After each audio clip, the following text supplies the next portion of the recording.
E bem-vindos a mais um WJ Review. Eu sou o Maitos e estou aqui com o Gart.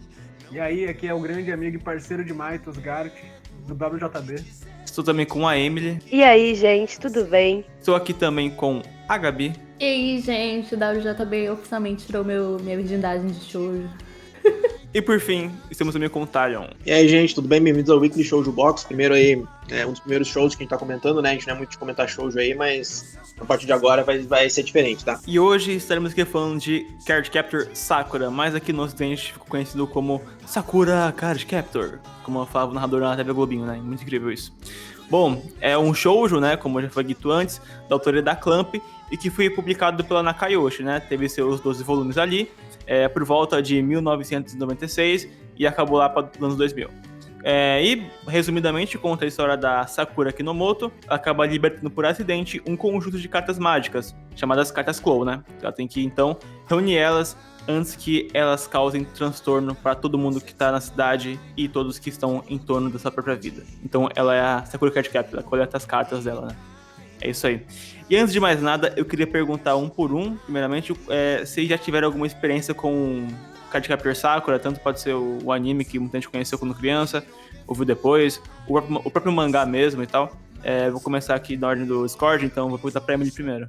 Então, desde que eu entrei aí nesse mundo de anime e mangá, eu gostava de pesquisar sobre as demografias para entender melhor o que eu queria ler, o que eu gostava de ler, queria me aprofundar mesmo, me aventurar pelos gêneros e não ficar só na bolha do shonen.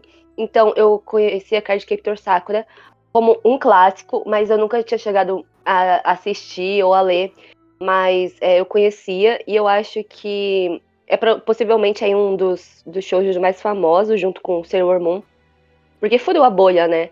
Não só a bolha de anime e mangá, mas do mainstream mesmo. Pessoas que assistiam Dragon Ball, Pokémon, pode ser que conheça Card Captor Sakura também. Então, é muito legal ter lido finalmente um mangá que foi tão popular, tão influente para esse subgênero aí de meninas mágicas. Então, eu não conhecia Sakura Card Captor por algum...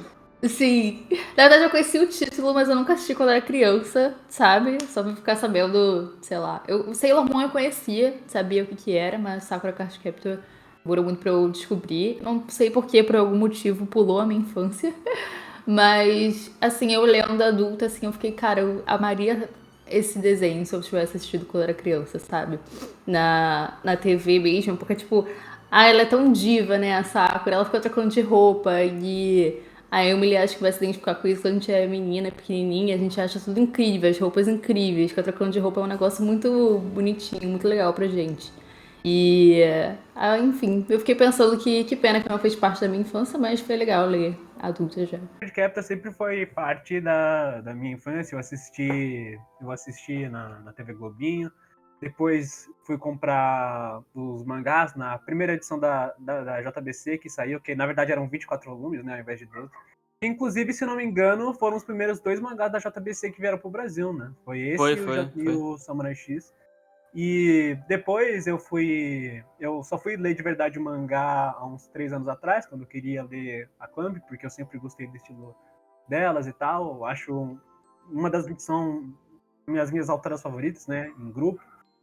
E eu senti que era meu dever, como fã, participar daqui, reler e tal, repensar nos meus gostos e é por isso que eu tô aqui. Não, mas ó, eu conheci Sakura quando eu era mais novo, também pela televisão. Só que assim, a minha história com Sakura é um pouco diferente, porque eu conheci o título, mas eu nunca tive tanto interesse em assistir Sakura porque eu achava uma versão infantil da Sailor Moon, sabe? Tipo, nada a ver, né? Pensamento de criança. E aí eu assistia mais Sailor Moon. Aí com o tempo eu fui dando chance, eu fui assistindo episódio, outro episódio, e eu lembro de poucas coisas do anime, porque fazem, sei lá, quantos anos isso, mais de 10 anos já que eu vi. E sempre foi muito aprazível pra mim Sakura, a identidade visual de Sakura.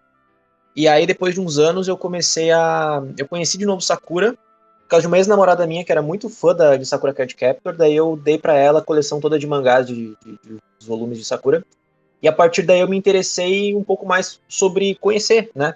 Porque eu, pesquisando, eu vi que tinha uma fandom muito grande sobre Sakura. Eu não achava, assim, na minha cabeça era só um animezinho infantil qualquer, sem muita pretensiosidade. E de fato é assim, só que a estética de Sakura, a forma com que a história é contada, cara, ela como eu falei, ela te abraça, assim. Então, eu tenho uma lembrança bem nostálgica com Sakura e ela voltou agora que eu li o mangá. Eu acho legal ver assim Sakura, porque ele se distancia um pouquinho do resto do que a Clamp faz, porque Sakura ele tenta se aproximar mais do que é shoujo, né? Porque a Nakayoshi, ela é o segundo trabalho dela na Nakayoshi, e nessa eles quiseram fazer um shoujo mais pro público da Nakayoshi. Aí elas começaram a fazer um monte de coisa que elas não estão acostumadas, tipo, como o traço tá bem mais circular, tipo, a tinta não tá muito forte, sabe? É bem cinza, não tem muita parte preta em Sakura. A própria Sakura, ela é uma protagonista com a idade menor do que normalmente é no resto da Clamp. É um pouquinho distante do que Clamp é pra mim, mas ainda assim eu sinto que faz muito parte da identidade, sabe? Emendando também um pouquinho da minha experiência também, que eu ia falar agora. A minha irmã assistia muito Sakura Card Captor já no Piratex, né? Porque ela é bem criança, então ela não acabou não acompanhando isso quando mais jovem. Aí ela viu alguns episódios, eu falava, que coisa boba, eu gosto de Death Note, cara, hahaha. Então, comigo foi bem diferente.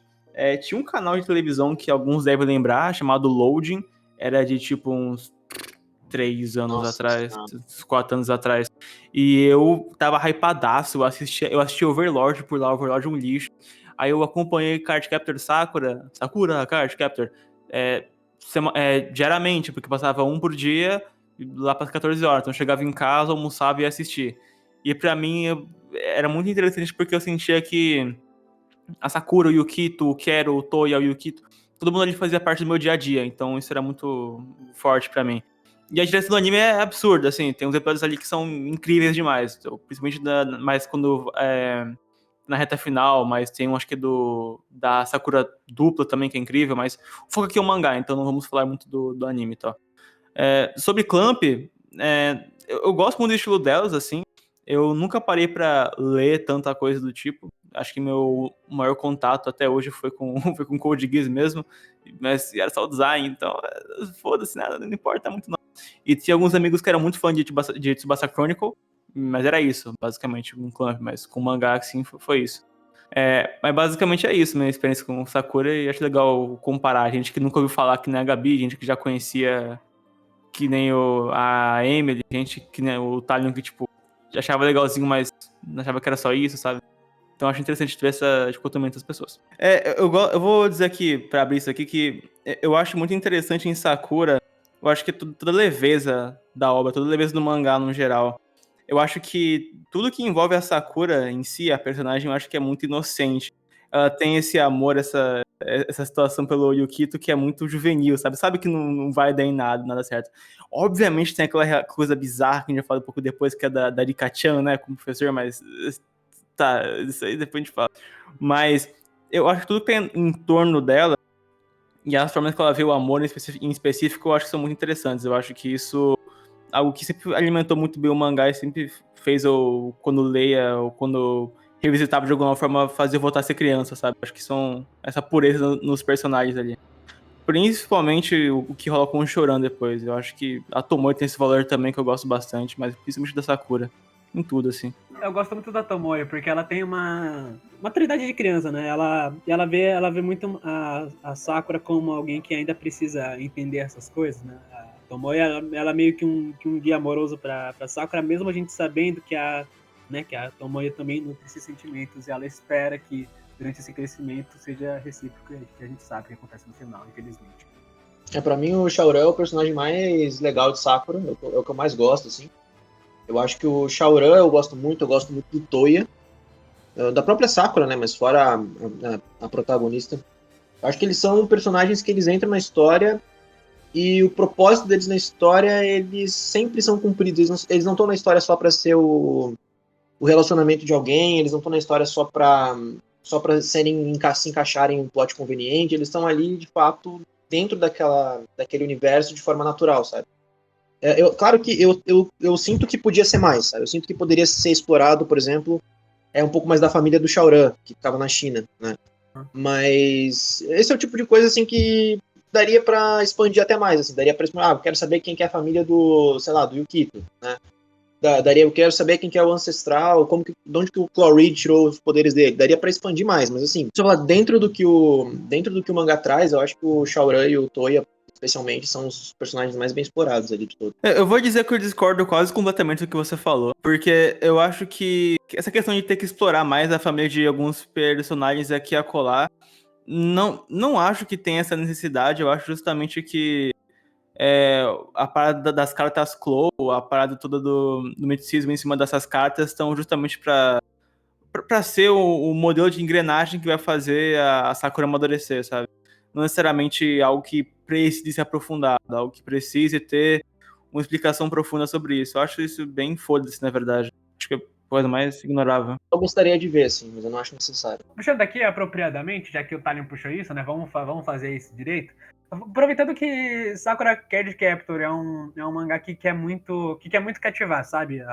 A Clamp, ela teve um cuidado muito grande para fazer, né? Teve a Tomoyo, que é a melhor amiga, que inclusive tem essa coisa legal, né? Que Sakura é uma shoujo, mas as roupas que a Sakura se transforma é a Tomoyo que dá para ela, tal. Tem o Shaoran, que é o que depois se torna rival e gosta dela e tal. Tem o próprio Kerberos, que é um mascote. Tem um esforço ali que é para ser muito marketável, sabe? Então vamos aproveitar disso e dizer uma parte que eu acho que é muito importante, né? E aí, qual o personagem favorito de vocês aí? Qual a parte favorita também? O arco, a carta, sei lá. Eu sempre soube que a Sakura e o Shaoran iam terminar juntos na história. Então eu tava só esperando ele aparecer, ser introduzido. E quando ele foi introduzido, que basicamente ele como um rival da Sakura, que não gostava dela, que não aceitava ela como Card Captor, eu esperava que ele fosse ter um papel mais ativo nessa questão, sabe? Eu esperava muito que ele fosse nas aventuras com ela, tipo, participar mesmo. Só que no fim não foi muito isso. Eu acho que assim, pra quem tá acostumado a ver shonen, no meu caso, né? Apesar de eu tentar explorar outros horizontes, eu tô muito acostumada com shonen. Vi ali uma inversão de papéis de gênero. Que o homem, o menino, no caso, né? É um interesse amoroso que tá ali, ele ajuda a protagonista, mas ele nunca tirou uma foto dela. Ele tá ali, tipo, só pra auxiliar. E eu achei isso bem legal, gostei bastante, porque a Sakura, ela ganha o nome do mangá e o foco nunca é tirado dela. Ela é sempre que faz tudo e as pessoas ao redor ajudam ela, mas é sempre sobre ela. E eu gostei muito disso. E ao mesmo tempo isso não ofuscou o Shaoran, sabe? Eu acho que ele tem uma personalidade muito legal, o que faz ele ser um dos meus personagens favoritos. A Sakura, ele e o Toya. E o Toya, eu não gostava dele no começo, eu achava que ele ia ser bem aquele irmão chatão, que só ficava ali implicando. Não teve uma camada de profundidade, a gente via como ele portava com a Sakura, como ele portava com todo mundo no geral, os sacrifícios que ele fez. Ele é um personagem muito bom, assim, esses três aí são os melhores pra mim. Pra mim, eu diria que é o Choran, acima de tudo. Eu acho que no terceiro ato e tal, já que o Gart até falou qual que é o meu nosso favorito, não sei se é o 3, mas justamente o 3 eu acho que é o mais marcante pra mim em relação ao personagem do Choran. Choran, tá. Porque eu gosto de ver o crescimento dele, eu gosto de ver a forma que ele aceita. Tá bom que aquela parada dele com o Yukito, no fim das contas, era só... Bom, porque a lua e não sei o que, e a magia, e é por isso que você gosta de mim, tá? É bem idiotinha, eu acho bem bobo isso, mas tá aí, né? Então acaba que o Choran cresce muito em mim por muitos aspectos, até de um apelo pessoal também, que o próprio personagem acaba fazendo em relação a mim.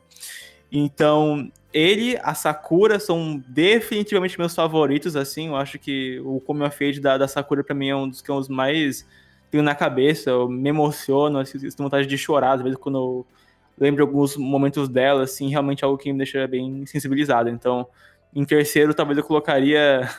Já que, eu gosto de pegar personagem aleatório pra cismar, o Yamazaki, aquele lá que fala assim, sabia que as tartarugas marinhas gostam de... aquele colega lá que fica falando de coisa aleatória. Esse se identifica, né, mais? Se identifica. Me identifico com ele, Esse cara cresceu depois pra virar canal de youtuber, né? O cara cresceu na direção certa, um herói. Né? Eu acho que o meu favorito mesmo é a Rika, Chan, brincadeira. Não, eu acho que não tem como ser diferente. Eu gosto do Toya, principalmente. Talvez eu goste mais dele do que da Sakura, inclusive, porque... É porque como eu assisti mais adulto, eu tenho mais... Eu não tenho toda a paciência o tempo todo pra Sakura e as questões dela de criança, né? E o Toya parece que é mais desenvolvido nesse sentido. E eu achei muito interessante a questão dele de ver fantasmas desde sempre, mas ele guardar pra si. E eu acho que uma coisa interessante é que ele não tem um Kero-chan com ele pra ele, tipo, dividir as preocupações dele, dividir as visões que ele tem. Porque apesar dele não ser não ter uma missão como a Sakura, ele também tem o poder dele, tem os problemas mágicos dele, digamos assim, e ele sempre guardou pra si. Eu acho muito interessante essa premissa do personagem. E também pela questão dele, acho que o romance dele com o Yukito só consegue fazer o personagem ficar melhor, então eu gosto disso também. O Chauro, olha eu falando os honoríficos. O Shaoran, eu acho ele muito legal também, mas eu achei que ele ia, como vocês, eu achei que ele ia participar mais, então eu acabei não me apegando tanto. Gente, e assim, a Tomoe dos protagonistas assim é que eu mais encho o saco, mas eu também tenho muita empatia por ela, porque coitada, lésbica só sofre em mídia, né? Então eu fico com pena. É sempre assim, lésbica sempre tem um amor não correspondido, então eu fico com muita pena dela, mas ao mesmo tempo eu não tenho paciência pro jeitinho dela, não é o tipo de personagem que eu gosto. Mas eu fui tipo assim, ai, minha querida, deixa eu te dar um abraço. Então, acho que meu top 3 seria o Toya, a Sakura e o Shaoran mesmo. Só acrescentando aí o que a Gabi falou, o personagem que eu achei mais insuportável por um bom tempo foi o Kito. Eu ficava, meu Deus, todo mundo gosta desse cara sem graça e não tem personalidade. E aí depois que a revelação, né, teve que ele era um ser místico e tal, continuei cagando mais ainda, tipo, nossa, tô nem aí. Aí o final que ele teve aquela conversa com a Sakura e tal, entendeu os sentimentos dele, ajudou ela a entender os dela. Aí eu tive uma empatia por ele, mas no geral eu achei ele muito sem graça, não merece o hype que tem, parem de se apaixonar por cada sem Cara, graça. ele é a definição de Gary Stu, né? Que é tipo o cara que todo mundo gosta e não sabe muito bem por quê. E tipo, isso é um tropo conhecido, digamos assim. Eu vou dizer que eu gosto muito do... Cara, vai ficar na mesma todo mundo, né? O Shaoran e o Toya. O Toya, justamente por eu me identificar mais com ele do que os outros personagens, em função de ser um personagem que toma atitudes mais maduras até que o próprio pai dele, né? E o que não é muito difícil também. E por também ele ter uma personalidade agradável. Ele não é um cara chato, ele é um cara realista com as coisas, ele é direto. Tipo, eu acho muito legal quando a menina tenta entregar aquela carta pra ele do Dia dos Namorados, ele não aceita porque ele já tá apaixonado por alguém, ele é direto, ele vai direto ao ponto, mas ele não é babaca. Tipo, ele é o cara que, pra mim, ele faz tudo certo, sabe, no mangá. Ele tem defeitos, óbvio, mas assim, ele sempre tenta fazer o possível pela Sakura, sabe? Ele parece não se importar com a Sakura, mas aí ele faz comida pra ela quando ela não tá bem. Ele tenta ser mais durão às vezes, mas ele oferece carona na bicicleta dele pra levar a Sakura até o Shaoran. Então ele tá sempre ali contribuindo em alguma coisa e ele não fica toda hora evocando isso, né? E eu acho que o fato da história também tentar fazer o Yukito ser o cara lindo, puro, o namorado ideal, maravilhoso, faz engrandecer pra mim mais o Toya do que o próprio Yukito, sabe? Porque o Toya, pra mim, demonstra mais isso durante a jornada do que o Yukito. Mas pra sair um pouco dessa mesmice, eu gosto muito do Kerberos, cara. Eu gosto a forma que ele se preocupa com a Sakura, porque ele é como se fosse o irmão dela, o irmão mágico dela. Porque, assim, se nenhuma pessoa da família da Sakura sabe que ela se mete em perigo do jeito que ela se mete, o Kerberos faz esse papel, sabe? E nem era obrigação dele, nem nada do tipo. E ele se apega a Sakura porque ele é a primeira pessoa que vê como ela é doce, como ela é carinhosa, como ela é querida com as pessoas. Outra coisa também é que, assim, eu não sei o quão comum isso é em manga shoujo, porque eu não sou uma pessoa que leio tanto manga shoujo. Mas eu gosto muito de como eles tratam as relações, tanto homoafetivas quanto héteras, de forma muito, muito natural. Tipo, tudo muito tranquilo, muito normal. Não existe nada, nada é feito um alarde por isso. Nada é problemático, é forte, porque tem umas coisas que eu tenho bastante ressalva. Mas, assim, isso não é tratado como uma questão à parte da história, sabe? Isso tudo ali existe e tá tudo bem, sabe? Tipo, eu gosto de pessoa tal, eu estou descobrindo meus sentimentos por pessoa tal. Que nem eu gosto muito da parte que o Shaoran começa a descobrir que ele gosta da Sakura, E o Yukito, ele não gosta tanto do Yukito. Eu não gostei muito da desculpa, né? Porque ele era atraído magicamente pelo Yukito, mas eu gosto de como ele descobre que, na verdade, o coração dele pertence a Sakura. E eu também gosto da aceitação da Sakura, de como ela lida com a decepção amorosa e, ao mesmo tempo, consegue, aos poucos, ir se abrindo para que novas pessoas entrem na vida dela, que é o caso do Shaoran. Então eu acho bem bonitinho isso. E eu acho que o romance é o forte da autora, sabe? Mesmo que não seja lá o romance mais maduro do mundo, até porque são crianças, eu gosto da forma que ele é trabalhado, assim. Bem puro, bem, tipo, bem tranquilo, sabe? É gostosinho de se acompanhar. O Kawa, que é a escritora, né? O Clamp, quem escreve a Kananase, aí ela manda pra desenhar a Mokona, Tsubaki Nekoi e Satsuki Garashi.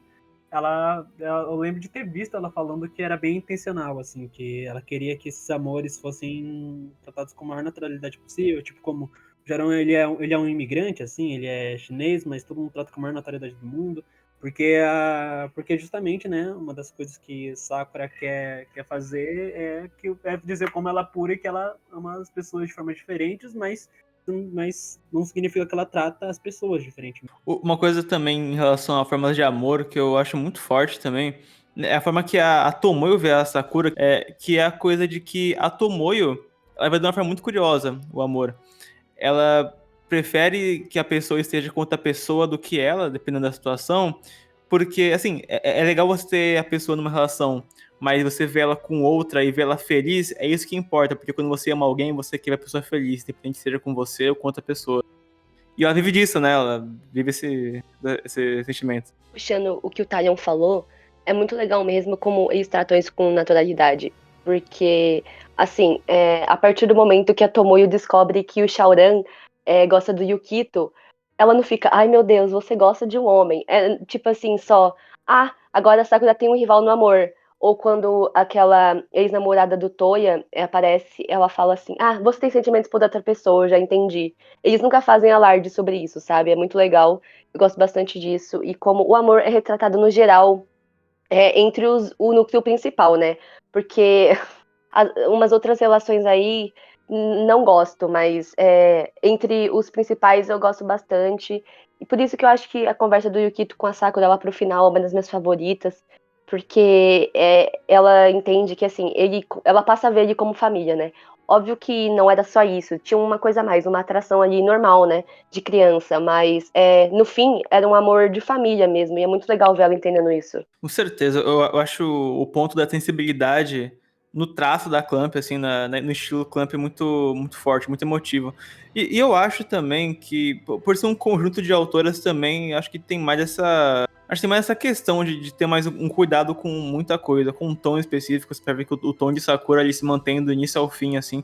Eu acho que as inconsistências estão mais ligadas a formas que alguns personagens agem e tal, mas acho que em relação a o que Sakura é desde o começo não muda, assim, não é nem um pouco afetado. Vocês acham que depois do segundo ato de Sakura Card Captor, lá que é quando tem a parada do Yue, da professora Mizuki, dá pra acabar o mangá, assim? Vocês acham que tem alguma coisa interessante, assim, antes ou depois?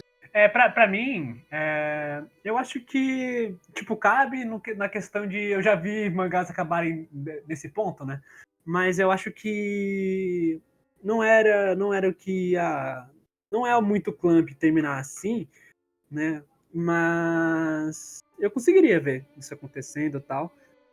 Só que eu preferi que do jeito que continuou, sabe? Então, não. Quando chegou lá pro meio do mangá e teve todo esse arco, né, da revelação, que ela tinha que passar pelo julgamento, que ela selou a última carta, eu pensei, o que eles vão contar a partir de agora? Porque parece que a história acabou. E eu fiquei pensando muito se ia fazer sentido continuar, porque a história parecia que tinha acabado. Eu fiquei feliz de não ter acabado, porque eu gostava dos personagens, queria ver mais deles, e tinham coisas para se concluir aí também, como, por exemplo, a Sakura percebeu os sentimentos dela pelo menino e coisas do tipo, mas eu acho que o último ato ali tem umas coisas muito chatas, por exemplo, o Eriol, não sei como fala o nome dele, mas literalmente é o pior personagem de Sakura, que cara chato, assim. Eu não gostei dessa parte, foi construindo por uma coisa que eu achei que ia ser muito incrível e no fim não foi nada, sabe? Eu achei que o final desse segundo ato aí, que foi do meio do mangá, foi uma conclusão muito mais interessante pra história, mas não significa que eu não gostei do que veio depois, mas eu acho que esse meio tem mais cara de final, é mais empolgante e me dava mais vontade de ler. Até indo nesse sentido, eu tinha ouvido falar antes de ler o mangá que a primeira metade de Sakura era muito difícil de se ler e a segunda metade ficava bom, sabe? E assim, eu penso um pouco o contrário. Eu acho que até a parte de ela concluir as cartas era interessante. Depois disso, eu acho que o plot. Você podia continuar só o plot de Slice deles, que não tinha sido resolvido ainda, o plot do avô dela e tal. Eu acho que não era necessário trazer de volta o Claw Reed, o Eriol, para ser uma espécie de vilão final, porque, no fim das contas, em nenhum momento eu senti que havia uma sensação de perigo, sabe? Eu sempre senti, pra mim, que o Claw Reed não tinha más intenções, assim. Pra mim nunca ficou claro que o Claw Reed era um vilão mesmo, que ele queria o mal das pessoas e tal. Eu acho que daria pra ter introduzido talvez um antagonista da Sakura que também tivesse reunindo as cartas como ela, só que quisesse usar pra um outro objetivo perverso, não sei. Mas assim, não foi ruim, só eu achei meio forçado, sabe? Parece que ele queria estender mais o mangá, parece que ela queria estender mais o mangá pra poder ter mais história, assim, porque tava vendendo bem. E eu também senti um pouco de falta da utilidade das cartas, né? Porque eu acho que algumas cartas, elas até são mais utilizadas, mas assim, a maior parte delas poderia ter sido mais, sabe? Acho que elas foram muito subutilizadas em alguns momentos e eu senti um pouco de falta disso. Dizem que na animação eles exploram melhor esse tipo de coisa e acaba sendo até mais divertido de se ver por conta de trazerem situações dentro do anime que fazem com que ela precise dessas cartas. E como Sakura, o mangá de Sakura é uma coisa mais lenta, mais slice, assim, eu acho que deve funcionar bem na animação.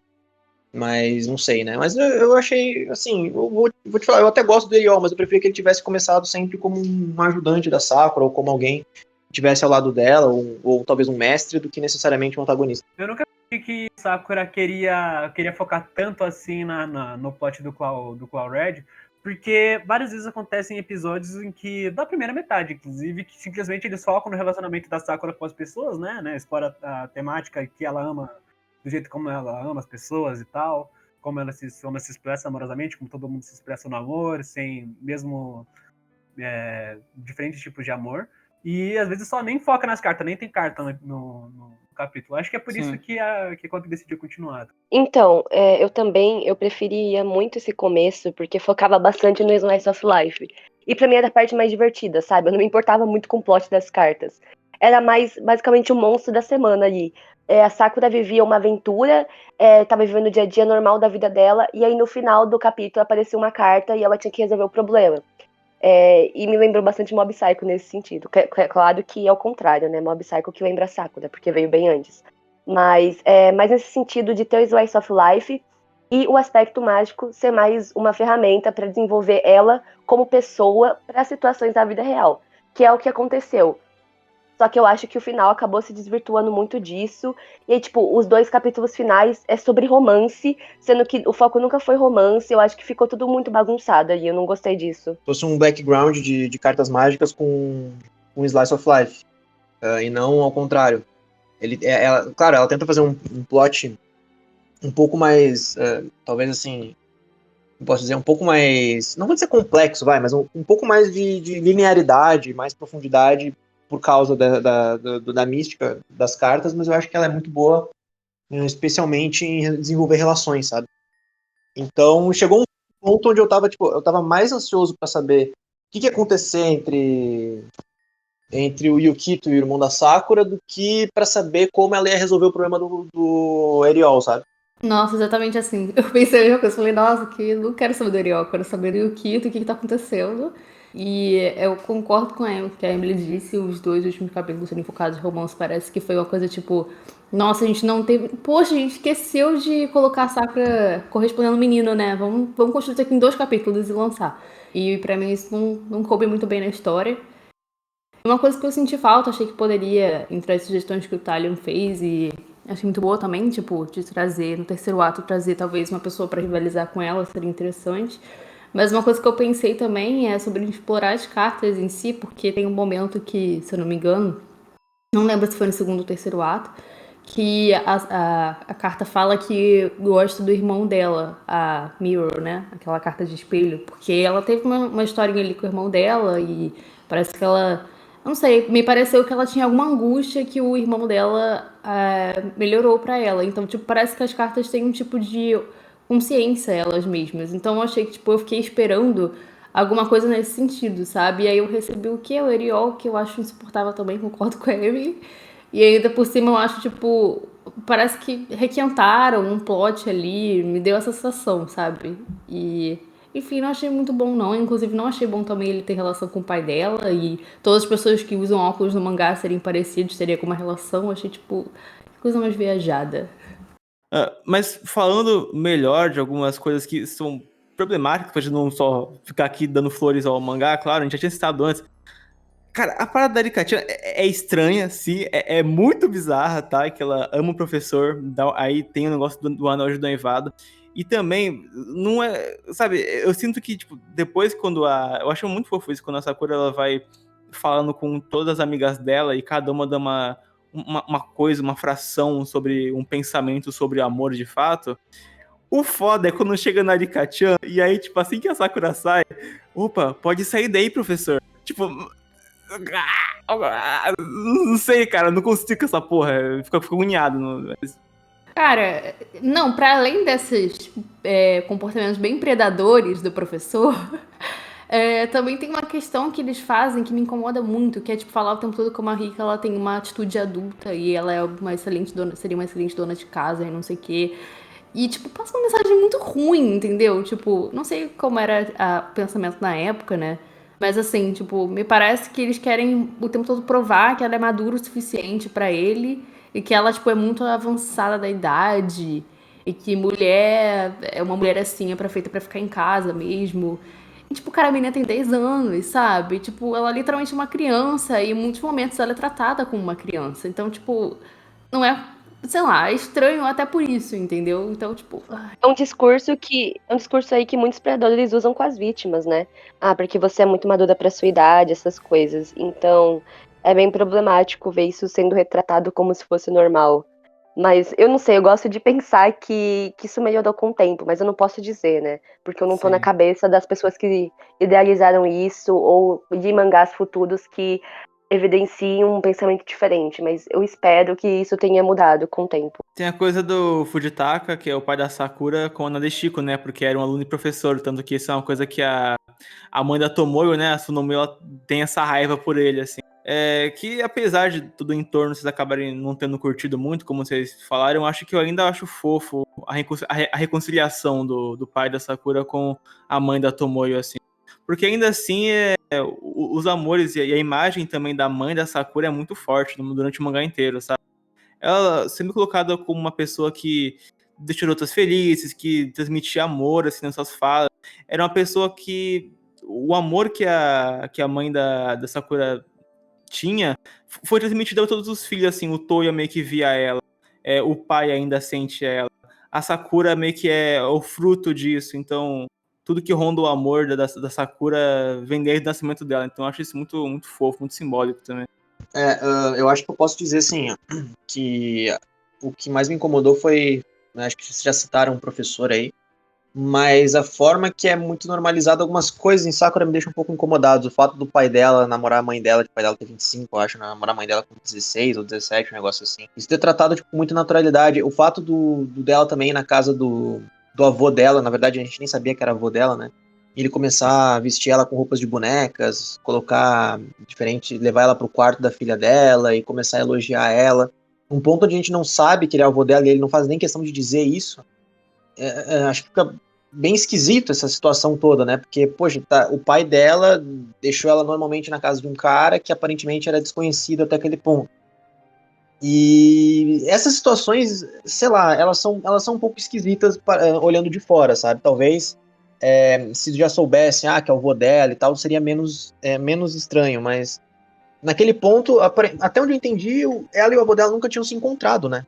Eu não lembro se havia tido algum contato entre eles, nem quando a Sakura era bebê, eu acho que não. E o que torna tudo mais estranho, porque o próprio Fujitaka achou que ele tinha um pouco de raiva dele, né? Então será que não seria um pouco preocupante deixar a Sakura ir na casa dele? Enfim, O pai dela não é o maior exemplo do mundo de homem responsável, mas essas situações me incomodaram um pouco. Acho que nem teve também um reencontro entre ela e o vô dela, né? Que ela tanto quis. Não sei se no Clear Card isso acontece, imagino que deva acontecer.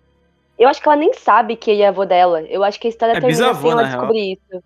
É, bisavô. Ela nem descobre isso. Eu achei isso muito esquisito. Tipo, qual o problema de vocês falarem pra menina que é o bisavô dela? Por que esconder? Nada a ver isso. Tipo, apesar de ter isso tudo que realmente lá de fora é estranho, eu acho que. Eu juro pra vocês, quando eu fui ler essa parte no mangá e tal, que eu tinha lembrança que eu achava esse episódio muito emocionante no anime, quando. Eu lembro que foi um dos únicos que eu quase chorei, assim, porque. Sabe, tinha essa conexão do passado, e tipo, uma criança faz um idoso já que tá meio que no fim da vida tentando entender essa coisa, assim, me deixou muito meio emocionado, assim. Eu acho que a maior parte é a conclusão, tal, a relação dele com a carta do arco-íris, né? Que no final tem a página dupla que é muito bonita, sabe? Eu gosto quando tem esses pequenos conflitos que são fechados com uma carta close, sabe? A carta close, eu acho que ela sempre sintetiza o tema da situação. A carta clone sintetiza muita coisa. A carta do vento, muitas vezes também. Enfim, muita coisa das cartas close tá relacionada ao tema do capítulo, ao tema de algum personagem. E eu acho que tudo isso se relaciona ao Slice of Life muito bem, assim. Eu acho isso muito. Eu acho que existe uma calma, existe um sentimento bom que é sempre levado quando tem esses momentos assim. Não sei se com vocês também tem essa parada, assim, tipo, chega um clímax de capítulo, aí tem a ligação com a carta Chloe e você fica tipo, caralho, 10, caralho, que emoção. Normalmente, como eu falei, algumas cartas Flow, pra mim, elas são, tipo, são meio inúteis, mas eu acho que o que é interessante, acho que talvez uma das que mais tenha me pegado, assim, que a minha memória é forte, é aquela onde a Sakura tem a visão da mãe dela, né? E ela se afoga pra tentar pegar a carta Flow. Uma das primeiras, inclusive, cara, eu acho isso emocionante de certa forma, porque pra uma criança, isso é bem realista, sabe? Uma criança inocente que sente saudade da mãe, não teve o afeto maternal durante o desenvolvimento dela, uma carta tendo a aparência da mãe dela acaba sendo até de certa forma meio pesado, né? Porque a Sakura realmente fica muito mal com aquilo e ela tem que tentar superar isso pra poder pegar de novo a carta. Acho que foi uma das mais interessantes que eu achei, assim.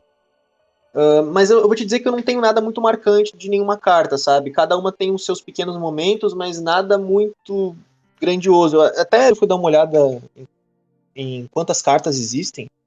E, cara, é muita carta mesmo. E a maioria delas eu não lembro de ter sido citada, sabe? Eu acho que talvez eu lembre de umas 7 ou 8 cartas de cabeça. De resto, são cartas onde não tiveram utilidades, assim, ou foram só citadas brevemente. Mas é aquela coisa. Eu acho que o interessante das cartas não é nem como elas são utilizadas, mas mais a jornada para se ir atrás delas, né? Como você desvenda esses mistérios, como que você faz para conseguir cada uma, qual o efeito que cada uma tem. Algumas cartas têm uma personalidade mais difícil, outras mais fácil. Então eu acho isso interessante. Para contrapor também, até para incrementar aquela parada dos elementos, né? Onde as cartas do Sol ficam mais fortes perto do Kero-chan e as cartas da Lua ficam mais perto do Yue. Eu acho que a carta que me marcou mesmo foi essa da ilusão que o Tyron ensinou. Até porque a Sakura fala uma coisa que eu achei, tipo, super pesada, mas super bonita. Que ela fala, nossa, mas você tá se sentindo sozinho, então eu vou com você. E aí eu fiquei, tipo, velho, não, Sakura! E aí tipo, acho que foi talvez pra mim tenha sido o momento mais emocionante de carta, assim, do mangá. As outras, como o Thalia falou, eu não lembro. Mas eu acho que, tipo, também pela questão de não ter tanto cuidado com as outras, porque, como o Gart tinha falado, né, também tem um aspecto muito marqueteiro de Sakura, né, pra vender coisa. Então, talvez as cartas assim, tipo, vamos vender esse conceito das cartas e não tenha tido um cuidado nesse sentido. Mas, no geral, eu também acho isso, eu acho interessante como os desfechos têm alguma relação com a carta. Acho que, se não me engano, também acontece isso com a carta do espelho, né, que tem o clone. E aí tem um desfecho que foi quando a gente começa a entender um pouco Toya também. Então, eu concordo com o que o Mate disse também sobre essa questão de ser bem legal. E só pra encerrar, não sei como o Mate vai colocar isso na edição, mas eu só queria, tipo, falar do negócio das problemáticas, assim, do anime / mangá. Porque eu tava falando com a Emily, tipo, por que eles fazem isso, as relações meio bastante polêmicas e problemáticas, mas é que, tipo, eu penso que da mesma forma que eles botam as relações homossexuais que na época, até hoje um pouco, são vistas como problemáticas, e elas queriam, tipo, naturalizar isso. Então, elas, tipo, vamos naturalizar também pessoas de idades diferentes, elas podem se apaixonar. Só que aí elas perderam um pouco a mão aí, entendeu? Exatamente, A mas eu mão, é. senti que elas queriam naturalizar isso também, entendeu? E aí, acho que talvez seja por isso que tenha muito disso no mangá. Acho que a mensagem da Sakura que ela quer passar é toda forma de amor é válida, mas também nem toda, né? Vamos ser sinceros.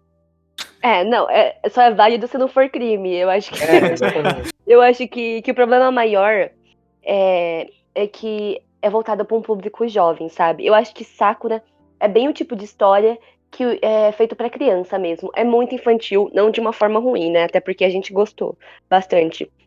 Mas é na forma de não se aprofundar tanto nos temas. É uma coisa mais superficial para divertir mesmo. Eu acho que por isso que me passou uma energia muito Dragon Ball. Mas aí a gente vai ver Dragon Ball e também tem muitas problemáticas na questão de sexualizar adolescentes. O velho tarado é obcecado por uma menina menor de idade. Então a gente vê que não é num problema especificamente desse mangá específico, mas é um estereótipo aí meio que retratado que a gente vê em muitos mangás, essa problemática. E eu acho que shoujo também não é só Cardcaptor Sakura. Muitos outros shoujos também têm essa questão aí de relacionamentos entre idades diferentes. Porque eu sei que shoujo tem muito isso de querer quebrar barreiras em vários sentidos. Tendo histórias entre pessoas do mesmo sexo, mulheres em posição de poder, todas essas coisas, numa época que isso não era natural. E aí eles quebram tabus também com essa questão de idade. Só que, sei lá, é muito diferente você colocar uma pessoa de uns 25 anos namorando alguém de 44. Foda-se, sabe? Uma maior de idade com um maior de idade. Mas quando você coloca menores de idade namorando adultos, aí eu acho que isso passa do ponto. Só que, ao mesmo tempo, é uma questão cultural. Então eu fico meio assim, porque eu não quero colocar todas as críticas do mundo em cima de uma pessoa só, de um mangá só, de uma história só. Porque eu sei que não é essa história em específico, sabe? Já é uma coisa que eles têm idealizada, que eu espero que esteja mudando com o tempo, né? Até que tá mudando, a gente tá vendo aí, conforme os anos passam, mas eu acho que ainda tá muito perpetuado. Eu espero que se extingua de vez esse pensamento. E dando a minha palhinha, assim, eu também não gosto, assim, é muito estranho, muito problemático como a maioria dos shows tem um romance proibido, assim, que eles vão até o fim, sabe? Mas é um retrato da época, né? Eu não tenho uma carta favorita, na verdade. Eu acho que eu nem lembro quais são as cartas. Eu focava muito no design, assim. Eu ficava, ai meu Deus, que coisa linda. Eu ficava olhando a página. Inclusive, eu sou muito menininha, porque, meu Deus, toda vez que ela aparecia com uma roupinha nova, eu ficava, ai meu Deus. Como a Gabi falou, nossa, se eu tivesse visto isso quando eu era mais jovem, eu ia gostar ainda mais, porque shoujo tem muito isso de colocar muito estilo, sabe, nos personagens. E Sakura não foge disso. Ela tá sempre com uma roupinha nova, Tomoyo fazendo uns looks muito legais pra ela, eu gosto muito disso. E eu focava muito nos designs. Inclusive, eu fiquei muito apaixonada pelo design da Ruby Moon. Personagem também que foi muito subutilizado, igual aquele gato que eu esqueci o nome. Todo aquele núcleo ali do Eriol. Nossa, eu achei que foi muito subutilizado, mas enfim.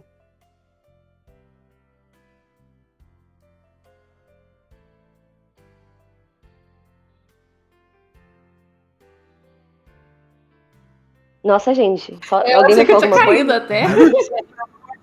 Eu tô esperando o Maitos cortar, assim. Maitos? Maitos? Isso Acho que ele caiu. impressionante a falta de profissionalismo da JB. Nossa, gente, eu nunca gostei do Maitos, ainda bem que ele caiu. Nossa, ainda Nossa, bem ele que tá me eu não deixando. acreditava Ele esse não tá me cara. Nossa, respondendo, ele não caralho, quer falar cara. comigo. Será que ele tá chateado? A gente já falou já o suficiente do Toy e do Yukito, ou vocês querem falar de alguma coisa? Eu quero puxar outro ponto aqui. É frustrante que eles nunca chegaram a se confessar diretamente. E nem acabaram juntos. Ficou meio implícito ali. E fazia todo um drama em cima dessa confissão, que no fim era pro Toya falar, então, eu sei que você tem poderes. E a gente ficava tipo, não era isso que era pra falar. Não sei se foi com vocês, né? Mano. Mas eu sou assim. Eu fiquei. A hora do romance é que eu ficava mais, ai meu Deus, todo momento entre a Sakura e o Shaoran, e o Toya e o Kita, eu ficava, meu Deus do céu.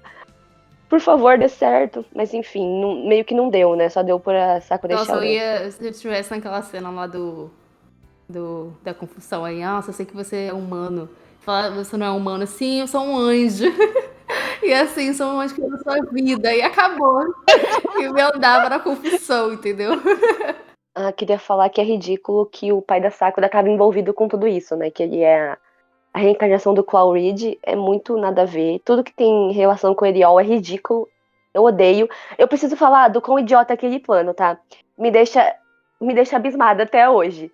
Até hoje, né? Terminei o negócio ontem. Mas enfim, eu fiquei muito chocada quando descobri que o plano dele era se fingir de vilão pra Sakura ficar mais forte, porque ele não gostava de ser o mago mais forte. Então o problema dele vai fazer uma criança de 10 anos ser o mágico mais forte, mesmo ele odiando isso. Então ele nunca pensa, nossa, se eu acho ruim, talvez seja pior ainda pra uma criança de 10 anos. Não, ele não tá nem aí.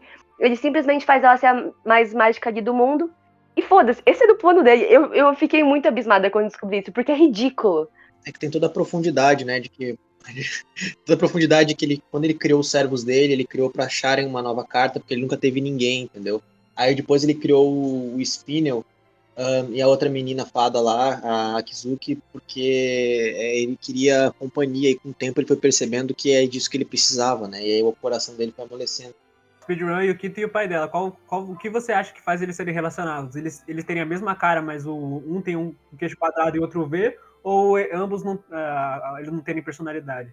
A semelhança entre os dois é que os dois parecem personagem de yaoi dos anos 90. Aqueles personagens gigantão, assim, com as mãos grandes, aquele rosto fino. É igualzinho os dois. Isso até é verdade, uma coisa que eu reparei bastante, eles tentam sempre fazer os caras sempre altos e imponentes, assim, pra passar uma sensação de, sei lá, uma sensação, de fato, uma sensação de imponência. Nossa, eu quero um namorado assim e tal. Mas não adianta nada ser sem sal, né, gente? Então fica a dica aí pros homens que estão assistindo o podcast, as meninas já deixaram o recado, não sejam sem sal, tá? Talvez seja relacionado a isso, né? Mas Clamp é um grupo que se reuniu que faziam doujinshi, né? Então, Sim. Nossa, deixa abaixo, deixa abaixo. Aquele lá do Jotaro é foda, mano. Se eu tivesse assistido quando eu era novinha, o meu crush com certeza seria o Toya. Com certeza. O Yukito, tipo, eu nem ia ligar pra ele. Eu gosto da Ruby Moon, não por causa da personalidade, mas eu gosto do design. Isso é o suficiente pra me fazer gostar de um personagem. Eu achava muito irritante que toda vez que o Toya ia confessar, tinha aquela barreira ali, e ela e atrapalhava. Mas eu fiquei com expectativa, né? Mas eu fiquei com expectativa pros 3 vilões ali, e foi muito decepcionante. Mas, enfim, o gato também foi mal utilizado, o Spinel. Como que você coloca um gato preso na sua história e não usa ele direito, sabe? Muito triste, mas enfim, a gente tá aí, né? Acho que o podcast de Card Captor Sakura ficando por aqui. Vamos nos despedir aí do pessoal. Emily. Bom, eu gostei muito da experiência de ter ido. Eu tô feliz de ter ido, porque eu provavelmente não teria ido, nem assistido se não fosse por causa da WJB. Mas estou feliz de ter feito, porque eu gosto, como eu disse, eu gosto de explorar diversas demografias e não tem como você falar de shoujo sem pegar esse aspecto marrom shoujo, que é da menina mágica, e Sakura é um clássico. Então eu tô muito feliz de ter finalmente acompanhado essa história. Eu gostei muito, apesar dos pesares, com algumas coisas problemáticas aqui e ali, e um final meio anticlimático. Eu acho que eu dou um 7,5, 8 por aí, porque eu me diverti muito lendo. Foi um abraço, né, como o Talion disse, foi muito legal, aconchegante, os personagens queridos. Enfim, eu vou sentir falta deles, talvez um dia até eu veja o anime no futuro, para eu ter mais deles. Mas é isso, eu tô muito feliz de ter lido, e obrigada por escutar. Assim, definitivamente não é um mangá feito pra mim, né? Porque, assim, eu não me identifiquei só com o Toya em alguns momentos e o Shaoran. E tipo, eu não, cara, eu não achei tão divertido de acompanhar, eu não achei tão interessante, assim, de ler, me desculpa, mas eu gostei muito porque o mangá me traz uma sensação de nostalgia, faz eu me sentir abraçado, faz eu me sentir bem. Então, é aquele tipo de mangá assim, que se você ler, sei lá, um capítulo, sei lá, por dia, ou 2, 3 capítulos por dia, eu acho que é bem tranquilo, assim, acho que dá uma sensação melhor, sabe? Mas é que tiveram dias que eu tive que, por tempo mesmo, tive que ler, sei lá, 10 capítulos. Então, eu acho que talvez isso tenha me cansado um pouco. Mas eu gostei, assim. Só eu não é uma coisa que eu também pegaria pra ler normalmente, fora do WJB.